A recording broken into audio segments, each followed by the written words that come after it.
Doctor ortho, अब दर्द भी घुटने टेकेगा।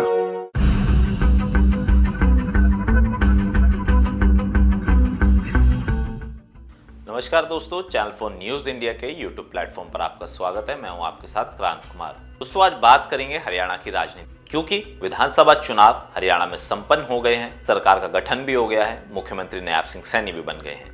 लेकिन अब बीजेपी के सामने कह सकते हैं कि एक बड़ी असमंजस की स्थिति फंस गई है, क्योंकि हरियाणा की एक सीट राज्यसभा के लिए जो खाली हुई है और वो है इसराना सीट, जो कि पानीपत में पड़ती है। इस सीट से पहले राज्यसभा के लिए कृष्णलाल पवार हुआ करते थे, लेकिन अब विधायक बनने के बाद उन्होंने इस्तीफा दिया है और अब इस एक सीट पर राज्यसभा के लिए कह सकते हैं कि बीजेपी के अंदर रसाकसी मची हुई है। बड़े बड़े सियासी सूरमा राज्यसभा के लिए अपनी दावेदारी पेश कर रहे हैं। दिल्ली से लेकर चंडीगढ़ तक बैठक और चिंतन मंथन का दौर भी चल पड़ा है। हालांकि चुनाव आयोग की तरफ से अभी तक इस सीट पर चुनाव कब होंगे उसका ऐलान नहीं किया गया है, लेकिन इतना तो तय है बीजेपी के पास फुल मेजॉरिटी है, लेकिन वो चेहरा कौन होगा जो कृष्णलाल पवार की जगह राज्यसभा जाएगा। मुख्यमंत्री नैब सिंह सैनी के कई करीबी नेताओं में ओपी धनखड़ भी आते हैं, कुलदीप बिश्नोई भी आते हैं। वही अगर हम बात करें पूर्व वित्त मंत्री और जो अभी हाल ही में नारनौल से विधानसभा का चुनाव लड़े थे लेकिन जीत नहीं पाए, कैप्टन अभिमन्यु, संजय भाटिया और सुनीता दुग्गल, ये तमाम बड़े चेहरे हैं जो राज्यसभा की दौड़ में लगे हुए हैं। आपको बताया कि सुनीता दुग्गल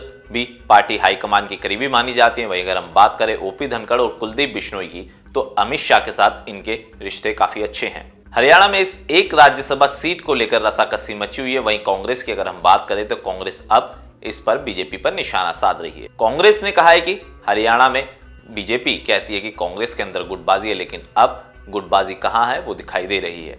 लेकिन इस सब के जवाब में बीजेपी ने साफ तौर पर कहा कि देखिए, बीजेपी के अंदर कोई गुटबाजी नहीं है, हमारी पार्टी एक अनुशासन वाली पार्टी है और पार्टी हाईकमान के कहने पर ही जो फैसला होगा वो हमारे नेताओं को मंजूर होगा।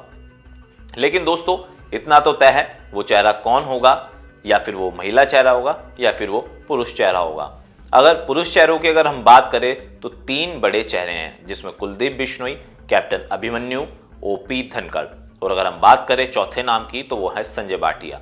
लेकिन इसमें सबसे ज्यादा मजबूत दावेदारी अगर हम देखें तो कुलदीप बिश्नोई की मानी जा रही है। लेकिन कुलदीप बिश्नोई की दावेदारी को कमजोर करने के लिए उनके विरोधियों के पास कई ऐसे दाव भी है, क्योंकि आदमपुर से उनके बेटे चुनाव हार गए हैं और इसका शायद प्रेशर उन पर बढ़ भी सकता है। हालांकि ओपी धनखड़ भी चुनाव हारे हैं। वित्त मंत्री जो पूर्व की सरकार में रहे थे, कैप्टन अभिमन्यु, वो भी चुनाव हार गए हैं। लेकिन सभी नेता एक दूसरे की काट में लगे हुए हैं और एक सीट के लिए अपना नाम की दावेदारी पेश कर रहे हैं। हालांकि चुनाव आयोग की तरफ से जल्द ही तारीखों का ऐलान कर दिया जाएगा और ये देखना दिलचस्प होगा कि हरियाणा में जो इसराना की सीट है वहां से राज्यसभा के लिए किसका नाम बीजेपी फाइनल करती है। वीडियो पसंद आया तो हमारे चैनल को सब्सक्राइब करें, बेल आइकन दबाना ना भूलें।